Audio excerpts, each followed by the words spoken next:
बातमीचा अर्थ आहे भरोसा आणि तुमच्या भरोसा आहे आमची जिम्मेदारी। आपण पाहत आहात NCN news TV Deglur. Deglur तहसील कार्यालयात तालुक्यातील सर्व कार्यालयांच्या प्रमुख अधिकाऱ्यांची आढावा बैठक नुकतीच संपन्न झाली। या बैठकीस राज्यसभेचे खासदार श्री अजित गोपछेडे, आमदार जितेश रावसाहेब अंतापूरकर तसेच भागातील प्रमुख पदाधिकारी आणि नागरिक उपस्थित होते। यावेळी आमदार अंतापूरकर यांनी तालुक्यातील प्रशासनातील अनेक उणीवा आणि प्रलंबित कामांबाबत अधिकाऱ्यांना जाब विचारला।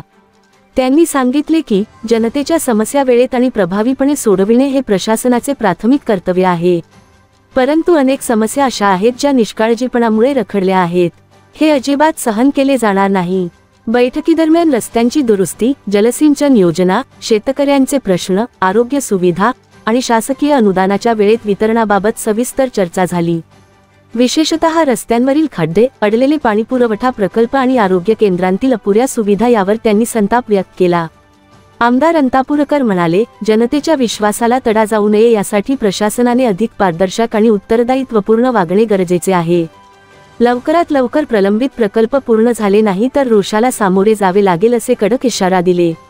तहसीलदार, सार्वजनिक बांधकाम विभाग, आरोग्य विभाग, वीज वितरण कंपनी आणि पाणीपुरवठा विभागाच्या अधिकाऱ्यांना कामकाजात सुधारणा करण्याचा ठोस इशारा त्यांनी दिला। यावेळी राज्यसभेचे खासदार अजित गोपछेडे यांनीही आपल्या भाषणात जनतेच्या समस्या सोडविण्यासाठी लोकप्रतिनिधी आणि प्रशासनाने एकत्र काम करण्याचे महत्त्व अधोरेखित केले। बैठकीत नागरिकांनीही आपल्या समस्या मांडल्या, त्यावर तातडीने उपाययोजना करण्याचे आश्वासन आमदार अंतापूरकर यांनी दिले।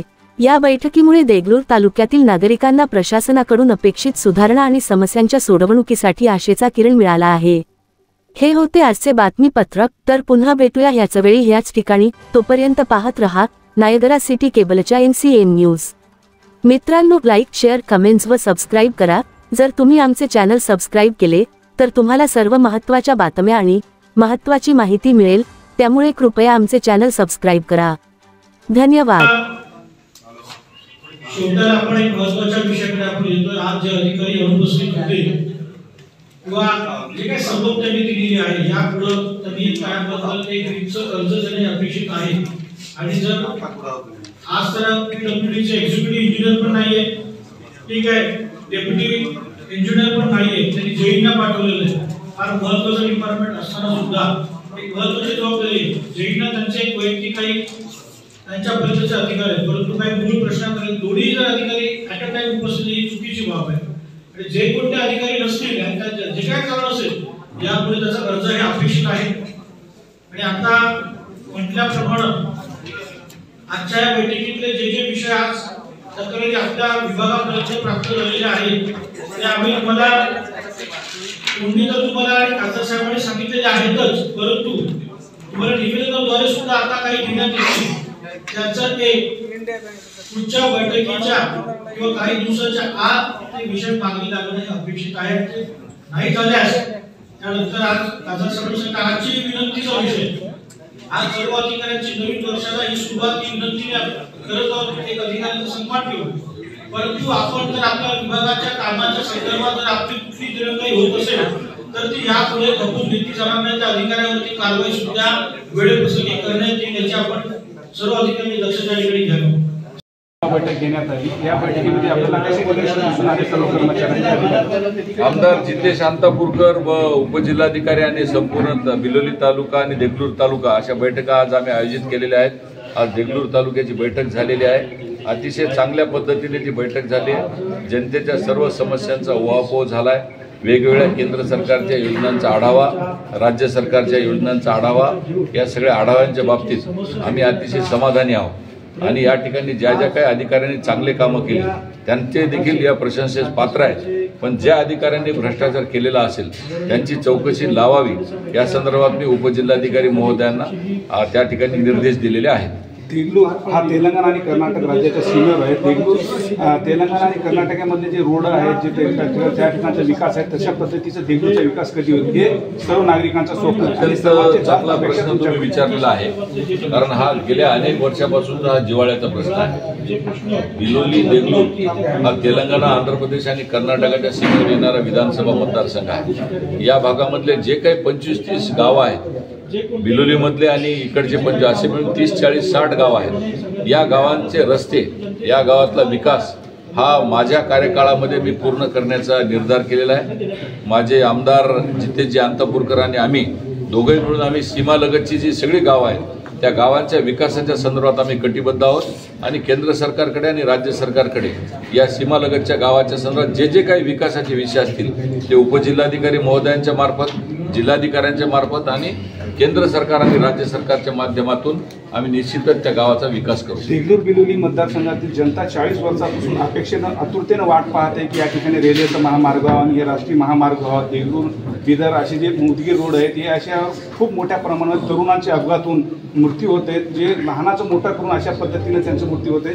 त्याच्यासाठी आपण ह्या महामार्गासाठी किती दिवसामध्ये प्रयत्न करून या ठिकाणी हे विकास करणार सर्व महामार्ग. राज्यसभेचा खासदार होऊन मला 6 महिने झालेले आहेत आणि या 6 महिन्यामध्ये मी राज्यसभेमध्ये नांदेड बिदर रेल्वे मार्ग, बोधन लातूर रोड ज्यामध्ये आपला देगलूर भाग पण येतो तो रेल्वे मार्ग, नांदेड लातूर रोड हा रेल्वे मार्ग, नांदेड ते देगलूर म्हणजे जो नॅशनल हायवेचा जो पॅच राहिला आहे अकोल्यापर्यंत येऊन थांबला, इकडे संगारेड्डीच्या पुढे येऊन थांबला. या पॅचच्या संदर्भात माननीय नितीन गडकरी साहेबांना, माननीय रेल्वे मंत्री अश्विनी वैष्णव साहेबांना वारंवार मी 3 बैठका घेतल्यात. राज्यसभेमध्ये मी 4 वेळा या संदर्भामध्ये बोललेलो आहे. मी स्वतः प्रश्न विचारलेले आहेत आणि मी या प्रश्नांच्या पाठीमागे तगादा लावून आहे. माझा जर तुम्ही राज्यसभेची जर वेबसाईट काढली त्या वेबसाईटवर तुम्हाला लक्षात येईल की डॉक्टर अजित गोपछेडे यांनी देगलूर बिलोली विभागातील किती रेल्वेचे प्रश्न मांडलेत.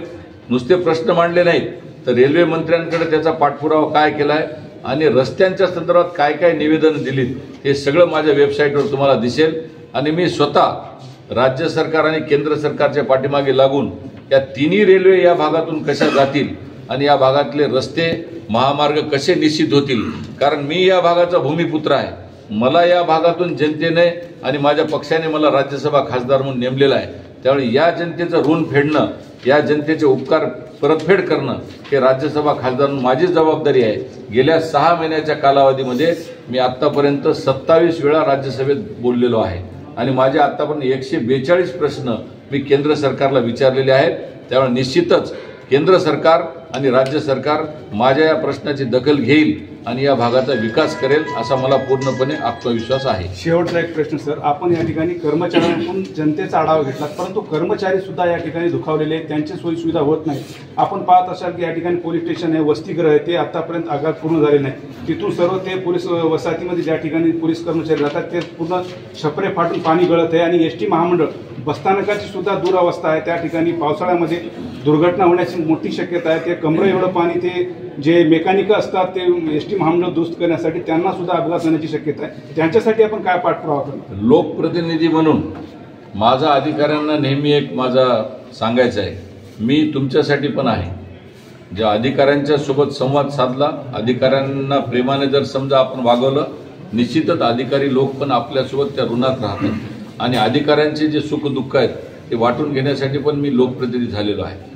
त्यामुळे माझ्या बिलोली आणि देगलूर या भागातले पोलीस मंडळींसाठीचे स्वतंत्र क्वार्टर्स व्हावेत, डॉक्टरांसाठीचे निवासस्थानं व्हावेत, बसस्टँडमधले जे काही तुम्ही विषय सांगितले ते देखील निश्चित नीट व्हावेत.